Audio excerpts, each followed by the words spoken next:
I'm Martin Iveson, some of you may know me as Atjazz. I'm here in my temporary studio at the Stone Soup Project in Nottingham, just around the corner from my writing partner Charles Webster. We write as Version together. I also ran Mantis Recordings since 1996. So yeah, here we are in my space. I'm going to run you through some of my tricks to see if you can get your head around my sound.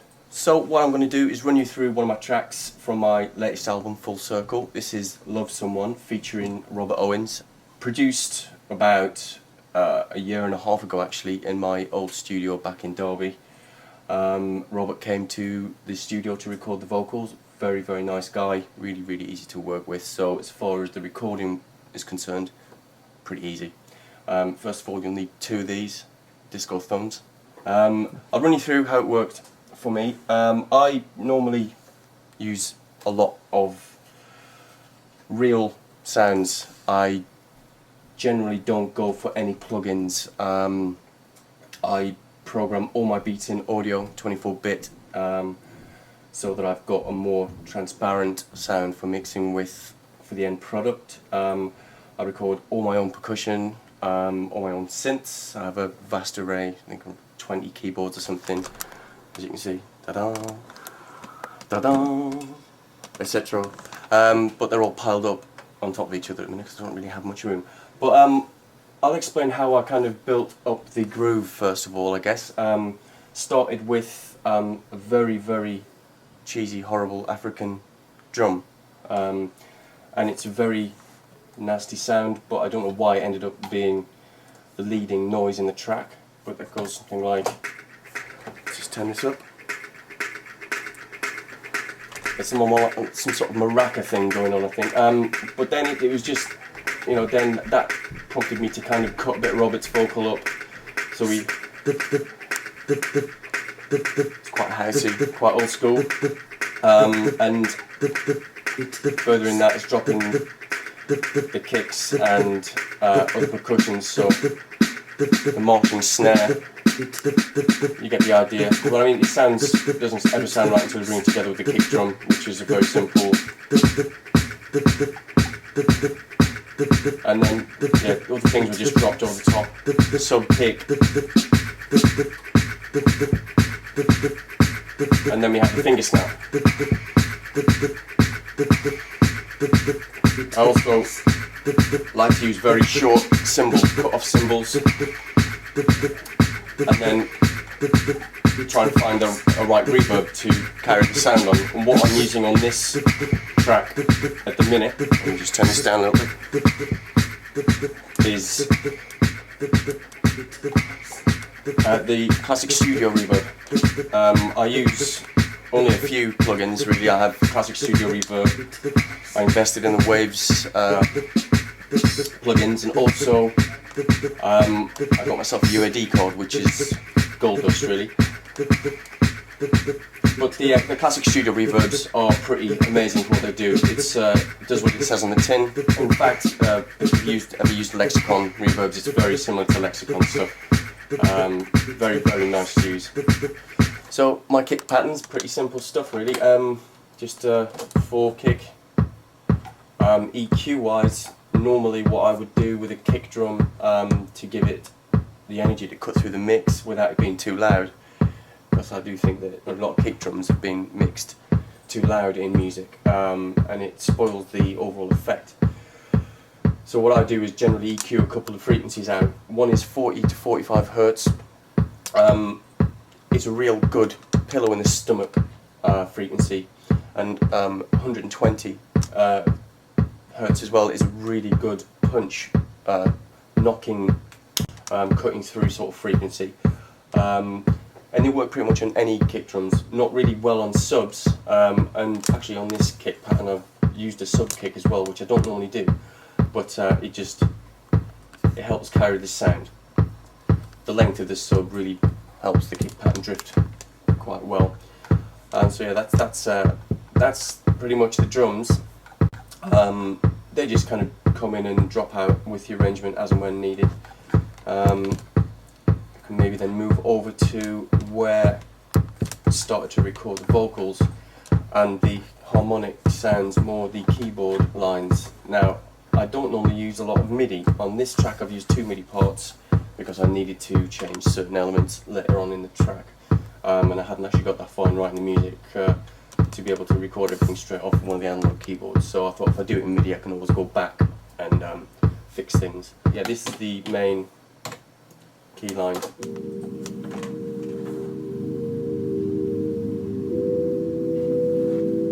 And then what I'll do is that's made on the A1 synth, just a basic polysynth that comes with Cubase.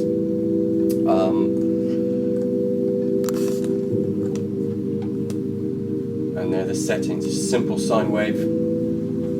It does have a little bit of chorus on it and a bit of reverb just to help it have some size. Without the chorus it's pretty static,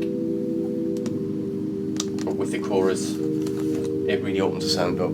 And again, you can drop this back in the mix because it's so wet. You can just be a real padding sound. It works very well with the kick pattern. So yeah, that's the synth. The reverb on the synth is again exactly the same reverb as I've used on the finger snap and some of the rhythmic parts. Classic studio reverb. It is there. It does the job very well. It's quite transparent sound. Really, it doesn't really sound like things have got drenched in reverb. It just gives that space around sound. The chorus is actually coming from the synth itself, and with this synth it's EQ'd quite heavily. I've taken a lot of the bottom out because I just wanted it to float around, and boosted the low mid frequencies so that again it's got more of a rounded sound and it pulls through the mix, but it doesn't have to be too loud.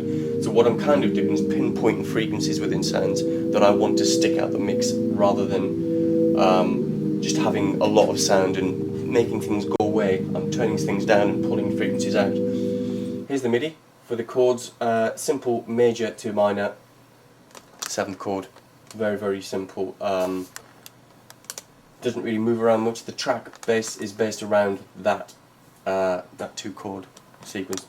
Nothing else with my sound. It's more the design that goes into the sound as well as the actual music behind it, which is it's quite hard to explain, but it's the way I kind of get my groove and my sort of sound out of the program.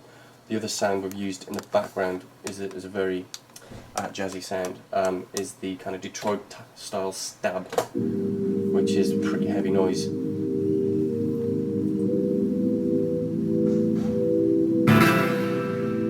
And that sound came straight out of the Poly 61 synth, which is this baby. Noisy, but nice. And you can see from the waveform it's just 2 chords. So yeah, that's pretty straightforward stuff. In the mid section of the track there is another plugin. Some of the users of the new Cubase and Logic and the likes probably turn their nose up at this plugin. It's really old school. It's the JX16, but it's a very, very useful keyboard if you know what you're doing with it. It doesn't really do a lot, and it's quite basic, but it's again, it's just got a little slapback reverb on it, as far as I remember. Yeah, like a mod delay, built-in reverb, 50 milliseconds, no feedback. If you turn the feedback up, you'll hear how fast it is. So it's pretty tiny little reflection on that. But just without any feedback, you get a very nice John Carpenter style effect. And the bass line in the middle, we have a little shift in the track which gives you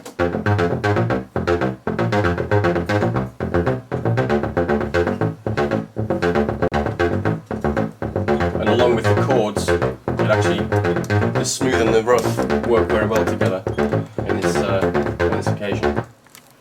So if we have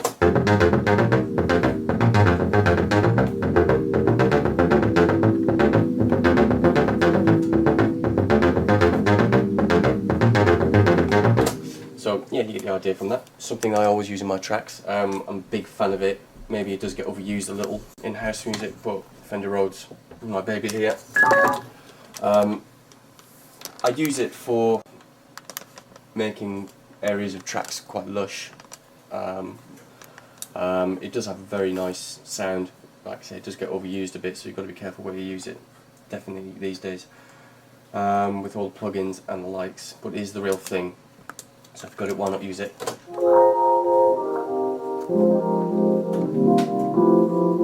And again, this works very well with the JX16 bass line.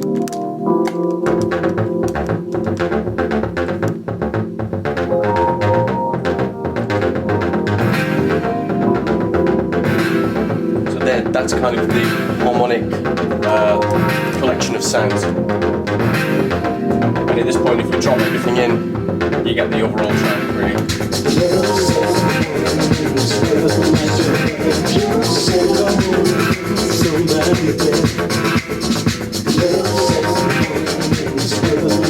So yeah, the Rhodes is actually using the demo version of SFX machine, which you can get online. And this is the little free version, so you can't really do a lot with it, but it does have an amazing BPM pad on it, which I use on my Rhodes pretty much every time, just to give it some sort of space. I record everything pretty dry, so I usually just stick the Rhodes just through a mixer. Then I'm just using the Tapco for space saving at the minute, but yeah, just straight into the Tapco, straight out of the Tapco into the computer, and then as you can hear, it's got the pan already, so the oops, and they're just the basic chords behind it. It's nice to listen to it, monitoring with the pan as well. It kind of gives you a bit more idea of what the actual final result's going to be. It sometimes helps you play better as well.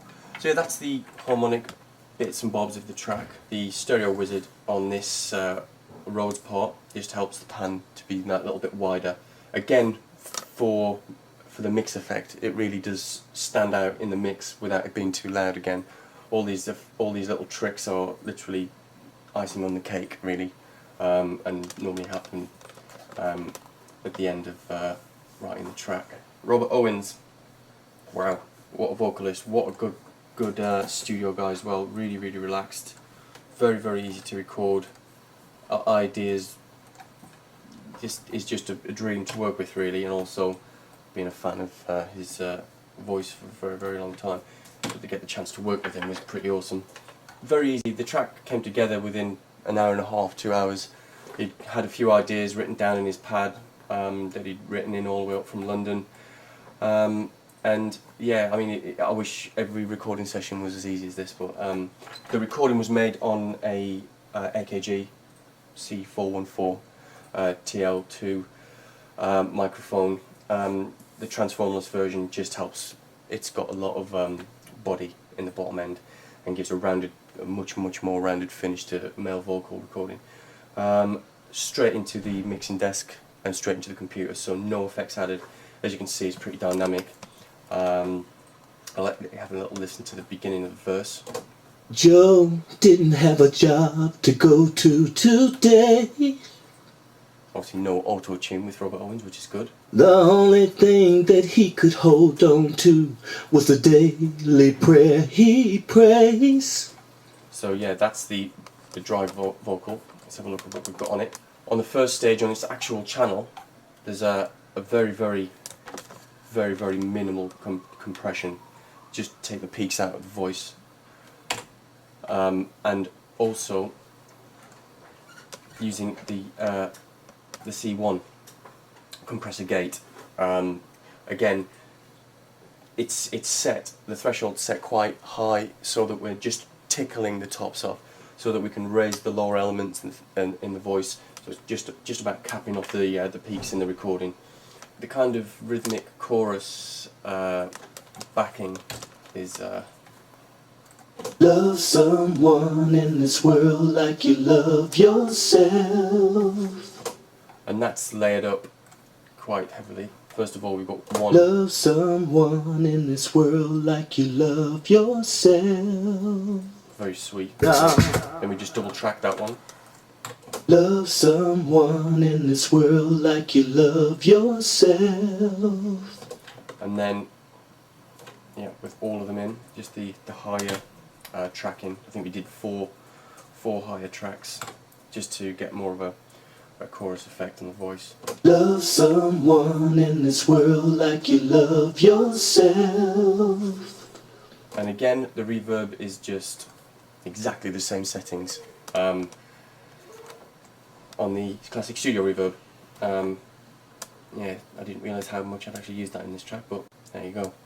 Very, very good piece of kit. On the Vox group, for everything, to give it some sort of some strength, there's a very minute compression and gate just to get rid of any headphone bleed in between the vocal bits, using the Waves SSL channel to pull out some of the middle frequencies to give Robert a bit more presence in the mix, because there's quite a lot of sounds in this track and it can get quite busy. So in order to make sure that Robert was standing out, he's got a lot of frequencies from the mic recording, but we've just brought out some of their higher frequencies in the SSL channel here. It's also got a gate again, so we're double gating it just in case there's any leftover headphone bleed, but it is just literally tickling the threshold. So that's pretty much all the elements of the track. What I have done, one little special effect I did, which happens at the beginning of the track, is to record a bit of when Robert had like a bit of a raunchy moment doing a little bit of a solo later in the track. I emphasised it by just turning the reverb up on it a little bit, but then I resampled it, and it's now a little special effect, and that's just got a little bit of, you know, fantastic Cubase audio enveloping, which is just unbeatable. Really has changed Cubase very much to have this this function in it. So yeah, that's simple as that. On this one, again, using the classic studio reverb send, exactly the same settings. It's quite nice to not use too many reverbs within a song, otherwise you do start to get a clatter of noises like frying pans coming down the stairs. And I'm using the built-in double delay in Cubase because it's pretty transparent. It's just a simple delay, I don't need it to do anything special. So yeah, I'm just using that. That's just to help tail off the end of the recording. This is all built in, as you can see, Cubase. I'm not a Logic man, unfortunately. I do have Logic on my Mac, but I don't really use it very much. It's for special occasions, Valentine's Day, etc. But this, yeah, Cubase 2.2, Cubase SX 2.2.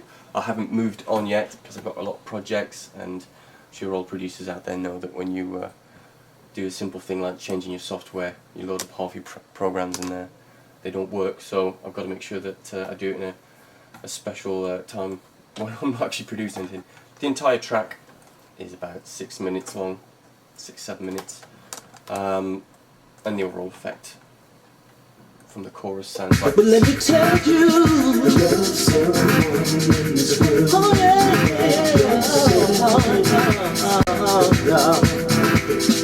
love someone in this world that needs your hand. Love someone in this world like you love yourself. Somebody there. Love someone. As you can see, I've used 3 choruses, 2 verses, there's a couple of chop ups in the last third of the track. The main drop out in the middle, where we get the John Carpenter style bass line, and then towards the end, I just introduce a couple of different little elements. One being Old Faithful 909 pattern, and that just helps it, you know, the end, we just kick the end in a little bit more because the track's pretty slow. It's 117 BPM, so it's pretty down there. Somebody's been trying to weather it, make it through the storm. But hold on and be strong.